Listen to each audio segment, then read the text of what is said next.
আসসালামু আলাইকুম everyone, welcome to ফিজাস kitchen. আজকে ডাবের একটা পুডিং আপনাদের সঙ্গে শেয়ার করব। ঠান্ডা ঠান্ডা ডাবের পুডিং খেতে কিন্তু ভীষণ মজা লাগে। অনেকেই বলেন যে পুডিংটা জমতে চায় না বা পারফেক্ট হয় না, তো কিভাবে সঠিক মাপ অনুসরণ করে পুডিংটা পারফেক্টভাবে তৈরি করে নিতে পারেন এবং প্রিয়জনের জন্য সুন্দর একটা পুডিং উপহার দিতে পারেন, সেই রেসিপিটাই শেয়ার করব। তো সর্বপ্রথম এই যে আমার লাগছে ডাবের পানি। তো আমি আমার হাজব্যান্ডকে বলেছিলাম ডাবের পুডিং তৈরি করার কথা, তো ও দুইটা ডাব কিনে ডাবের পানিটা এভাবে বোতলে করে এনে দিয়েছে এবং ভিতরে যে শ্বাসটা থাকে সেটা একটা পলিতে করে এনে দিয়েছিল। সেখান থেকে কিছুটা শ্বাস নিয়ে আমি এইভাবে পাতলা পাতলা করে কেটে নিয়েছি। এবার হচ্ছে সরাসরি চুলায় চলে যাচ্ছে। এখানে একটা প্যান বসিয়ে দিয়ে 1 বোতল পানি আমি পুরোটাই দিয়ে দিচ্ছি। এখানে 2 কাপ পানি আছে, তো 2 কাপ পানির জন্য আমি এখানে 2 চা চামচেরও কম চিনি দিয়ে দিচ্ছি। আর 2 চা চামচ আমি আগার আগার পাউডার দিয়ে দিচ্ছি। 1 কাপ পানির জন্য 1 চা চামচ আগার আগার পাউডারই এনাফ। আর চিনিটা সম্পূর্ণ আপনাদের উপর নির্ভর করে। এবার হচ্ছে সব কিছু আমি একসঙ্গে একটা হ্যান্ড উইক্স দিয়ে মিশিয়ে নিলাম। তো মিশানোটা হয়ে গেছে, এইবার আমি চুলাটা অন করে দেব। আর মিশানোর কাজটা আপনারা সবসময় চুলাটা অফ থাকা অবস্থাতেই করে নেবেন। চুলার জালটা ধরিয়ে দিয়ে মিডিয়াম হিটে অনবরত নাড়াচাড়া করে এই ডাবের পানিটা 1 থেকে 2টার মতো বলক উঠিয়ে নিলেই ডাবের পানিটা পুডিংয়ের জন্য একদম রেডি হয়ে যাবে। তো এই যে বলক চলে আসছে, এই পর্যায়ে আমি চুলা থেকে এইটা একটু নাড়াচাড়া করে নামিয়ে নেব। আর ডাবের পানিটা চুলাতে থাকা অবস্থায় এবং নামানোর পর পর্যন্ত অনবরত নাড়াচাড়া করতে হবে, না হলে এটা জমাট বেঁধে যাবে। তো এই যে আমি নামিয়ে নিলাম। এইবার হচ্ছে একটা আমি এখানে বাটি নিয়েছি, যেটাতে আমি পুডিংটা সেট করব। এবার যে শ্বাসগুলো আমি পাতলা করে কেটে নিয়েছিলাম সেগুলো নিচের দিক দিয়ে একটু সাজিয়ে দিচ্ছি। এবার হচ্ছে এর মধ্যে আমি ডাবের পানিটা যেটা রেডি করে রাখছিলাম সেটা ঢেলে দেব। গরম থাকা অবস্থাতে অবশ্যই ঢেলে দিতে হবে। তো পুরো পানিটা ঢেলে দেওয়া হয়ে গেলে এই যে একটু নাড়াচাড়া করে দিলাম যেন শ্বাসগুলো পুরোটা জায়গা জুড়ে ছড়িয়ে যায়। এবার হচ্ছে এটা ফ্যানের বাতাসে রেখে ঠান্ডা করে নেব। এই পুডিংটা বাতাসে ঠান্ডা হতে হতেই জমে যাবে। তবে ডাবের পুডিং যেহেতু ঠান্ডা ঠান্ডা ভালো লাগে, সেই জন্য 30 মিনিটের জন্য আমি নর্মাল ফ্রিজে রেখে দেব।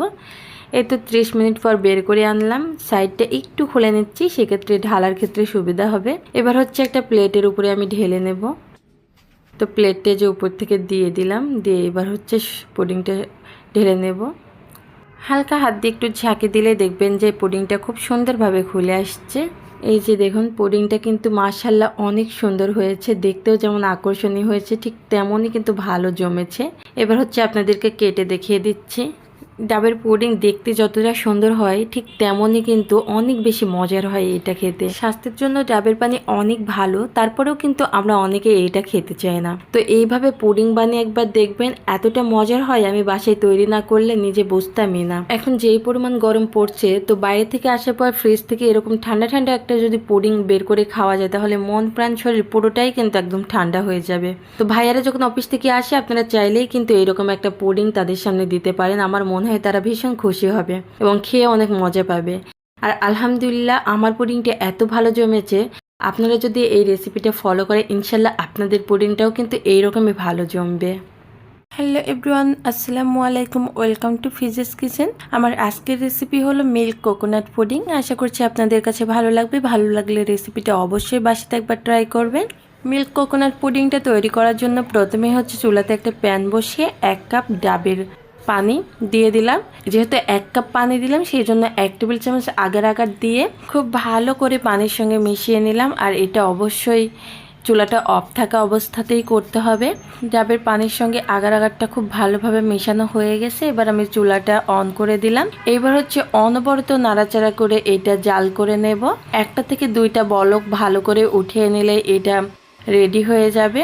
এই তো বলক উঠে গেছে, মোটামুটি এটা রেডি। এখন হলো এইটা আমি চুলাটা অফ করে নামিয়ে নেব। এবার গরম থাকা অবস্থাতে একটা পাত্রের মধ্যে এইটা ঢেলে বাতাসের নিচে রেখে দেব ঠান্ডা হবার জন্য। এই ফাঁকে আমি বাকি যে কাজগুলো আছে সেগুলো করে নেব। আবারও চুলাতে একটা প্যান বসিয়ে দিয়ে এখানে আমি 2 কাপ দুধ দিয়ে দিলাম। আর যেহেতু দুধ দিলাম 2 কাপ, সেই অনুসারে আগার আগার পাউডারটা আমি 2 টেবিল চামচ দিয়ে দিলাম। আর চিনি পরিমাণ মতো দিয়ে দিলাম। আবারও এগুলো সব একসঙ্গে খুব ভালোভাবে মিশিয়ে নিতে হবে। আর চুলাটা অফ থাকা অবস্থাতেই এটাও করতে হবে। এবার হচ্ছে মিশানো হয়ে গেছে, এখন চুলাটা আমি অন করে দিলাম। এবার অনবরত নাড়াচাড়া করে দুধটা জাল করে নেব। এটাও বেশিক্ষণ জাল করার প্রয়োজন নেই, জাস্ট 2টা থেকে 3টার মতো বলক উঠিয়ে নিলে এটাও একদম রেডি হয়ে যাবে পুডিংয়ের জন্য। এই পর্যায়ে দুধটা একদম পুডিংয়ের জন্য রেডি। এটা চুলা থেকে এখন নামিয়ে হালকা একটু ঠান্ডা হবার জন্য এক সাইডে রেখে দেবো, তবে অনবরত নাড়াচাড়া করে দিতে হবে, না হলে জমাট বেঁধে যাবে। তো এই যে চলে আসলাম, যে জেলিটা রেডি করে রেখেছিলাম সেটা দেখুন একদম জমে গেছে। এটা ছোট ছোট টুকরো করে কেটে উঠিয়ে নিচ্ছি। এখন হচ্ছে এটা অন্য একটা পাত্রের মধ্যে ঢেলে নেব, যেখানে একটা এরকম পাত্র নিয়েছি আর এটার মধ্যেই ঢেলে দেব। এবার হচ্ছে যে দুধটা আমরা রেডি করে রেখেছিলাম সেটা হালকা ঠান্ডা হয়ে আসছে। এই পর্যায়ে এই জেলিগুলোর মধ্যে দুধটা ঢেলে দেব। একদম গরম অবস্থাতে ঢাললে কি হবে, জেলিগুলো গলে যাওয়ার সম্ভাবনা থাকে। আর দুধটা যদি হালকা একটু ঠান্ডা করে ঢেলে দেন সেক্ষেত্রে এই জেলিগুলোর শেপটা একদম ঠিক থাকবে। তো এইটাও এখন আমি বাতাসের নিচে রেখে দেব যতক্ষণ না ঠান্ডা হয়, তার মধ্যে ইনশাল্লাহ জমে যাবে। আর এটা যেহেতু ঠান্ডা ঠান্ডা ভালো লাগে, আমি আধা ঘন্টার জন্য ফ্রিজে রেখেছিলাম। দেখুন মাশাল্লাহ কত সুন্দর হয়েছে পুডিংটা। এখন চারিপাশটি একটু ছাড়িয়ে নিয়ে একটা প্লেটের উপরে আমি এটা ঢেলে নিচ্ছি এবং আপনাদেরকে দেখিয়ে দিচ্ছি কতটা ভালো জমেছে।